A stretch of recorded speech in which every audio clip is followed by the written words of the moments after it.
Eh bien bonsoir mesdames et messieurs et bienvenue sur les 5 théories.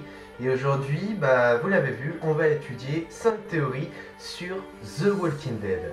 Alors The Walking Dead est une BD et est également une série télévisée où 6 saisons sont sorties.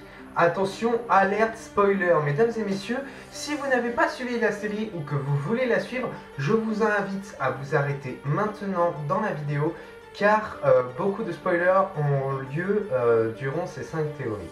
Commençons du coup par la première théorie.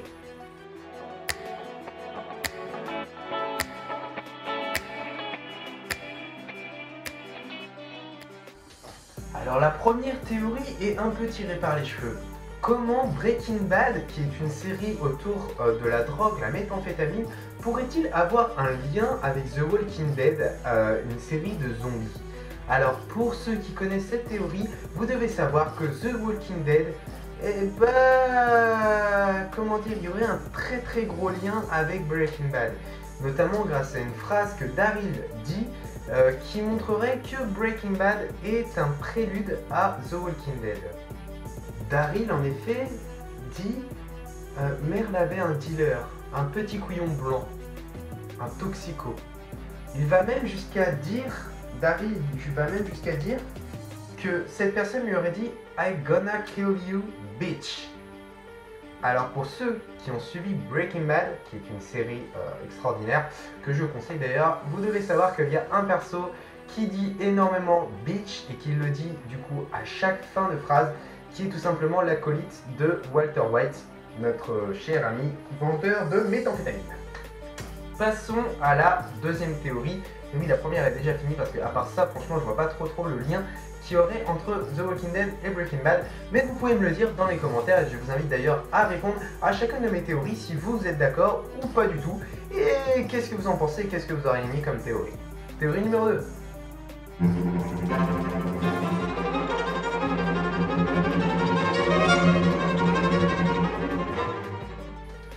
La théorie numéro 2 voudrait que Enid, un personnage de The Walking Dead, serait une espionne. Mais pas n'importe quelle espionne.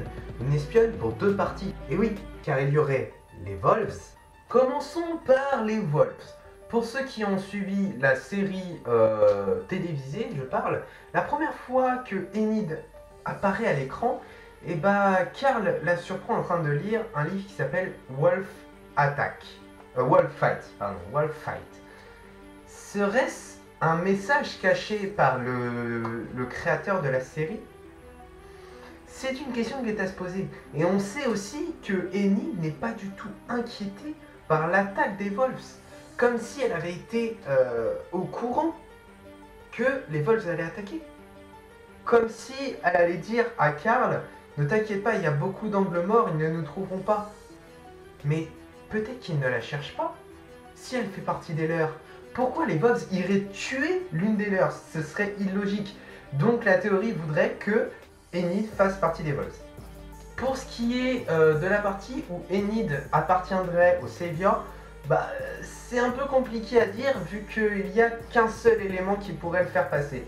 On sait que l'état de santé de Megan s'est gravement détérioré parce que Enid lui a donné des cornichons. Mais est-ce que ce ne serait pas les Saviors, dont Negan fait partie, qui lui auraient donné ces cornichons?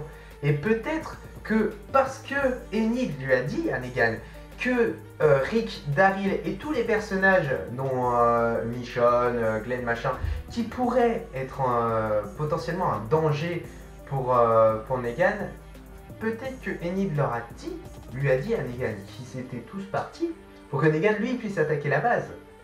Cette théorie se tient debout et je l'aime énormément. Passons maintenant à la troisième théorie.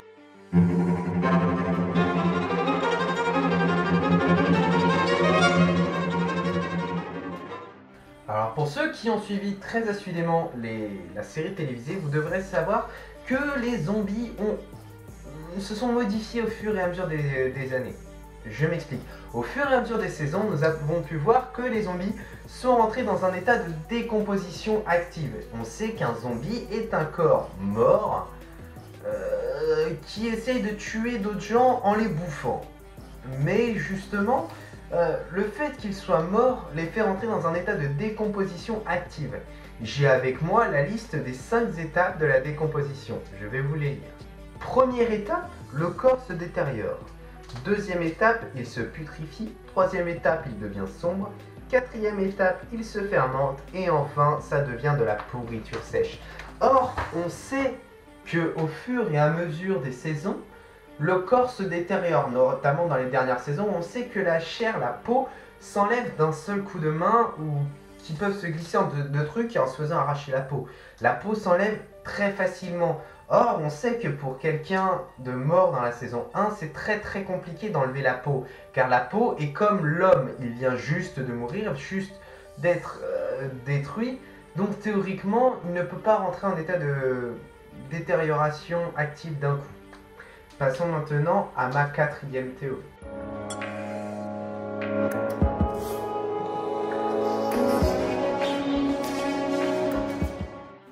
Cette théorie voudrait que Rick soit partiellement immunisé contre le zombisme. Alors je ne sais pas si vous êtes au courant, si vous avez suivi la série, on apprend dans la première saison que Rick est mort. Voilà, donc le personnage principal meurt dès le premier épisode de la première saison. Je crois que c'est une des premières séries où je vois ça qui se passe. En fait, il n'est pas totalement mort parce qu'il se réveille 2 mois après sans avoir eu de soins médicaux, sans manger et sans boire. Est-ce que c'est possible? Non. Voilà, n'importe quelle personne serait morte. Lui ne l'est pas. Il a réussi à survivre. Alors, est-ce que le virus aurait un effet inverse en fait sur lui? Je pense que c'est possible. Après, on apprend que dans la saison 2, Carl, son fils, se fait tuer. Voilà, tout simplement. Mais il est sauvé de la mort grâce à une transfusion sanguine de son père. Donc, du coup, ce serait son sang qui serait une antidote au virus du zombisme. Ensuite, on apprend un peu plus tard que Gimmer dit quelque chose dans l'oreille de Rick en lui disant que tout le monde est infecté. Mais est-ce que à ce moment précis, est-ce qu'il lui aurait pas dit que lui, en revanche, ne pouvait pas être infecté parce que c'était l'antidote au virus? Ça, on le saura probablement jamais. Il mourra d'ailleurs une deuxième fois, Rick. Mais malgré le fait que la caméra fasse des gros plans sur lui et qu'on entende des grognements de rôdeurs et que tout le monde se dise ça y est, il est temps, il va clamser, ça va devenir un rôdeur. Malgré tout, Rick réouvre les yeux, redevient un humain et resurvit à ça.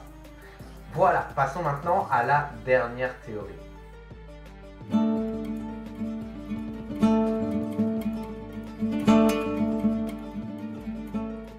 Cette théorie remet tout en cause. J'espère que vous êtes prêts, bien accrochés à votre siège ou bien allongés dans votre lit. Cette théorie va remettre tout The Walking Dead en cause. Alors, je ne sais pas si vous êtes au courant, mais lorsque l'on est dans le coma, notre cerveau continue de fonctionner. Donc, l'aire de notre cerveau qui produit les rêves continue de marcher. Je sais que vous voyez là où je veux en venir. Rick est encore dans le coma. Tout ce qui se passe, c'est-à-dire les rôdeurs, l'histoire de The Walking Dead, tout se passe dans sa tête. Rick est tout simplement en train de rêver. Cette théorie est probablement, je pense, la plus crédible, car le fait qu'il ait survécu 2 mois sans soins médicaux, sans manger ni boire, ce n'est pas possible. Quelqu'un de normal serait mort. Alors soit Rick est un surhomme, soit c'est cette théorie qui remettrait tout en cause. Mesdames et messieurs, l'émission est maintenant terminée. J'espère que ça vous a plu. Je vous encourage toujours à vous abonner, mettre un petit pouce bleu si ça vous a plu. Mettez-moi dans les commentaires ce que vous en avez pensé. Quelles sont vos théories sur The Walking Dead? Et si vous en avez, je vous demande de me mettre aussi dans les commentaires vos prochaines théories pour le prochain épisode qui sera la semaine prochaine et qui portera sur Breaking Bad. Donc si vous avez des théories sur Breaking Bad, vous me les mettez dans les commentaires. Je lirai ça avec grande attention et je choisirai les 5 meilleures de vos théories ou alors j'irai me renseigner sur internet pour trouver les meilleures d'entre elles. J'espère que cette émission vous a plu et moi je vous dis à très bientôt dans une prochaine vidéo. Bonsoir. Je rappe comme une mitraillette, jamais à court de munitions. Quand j'étais petit j'étais malin, j'évitais toutes les punitions. Bientôt je vais me barrer dans un petit bled paisible. Avec Squeezie, je suis atteint de dysesthésie. Et les petits savent que quand je rappe pour ton cerveau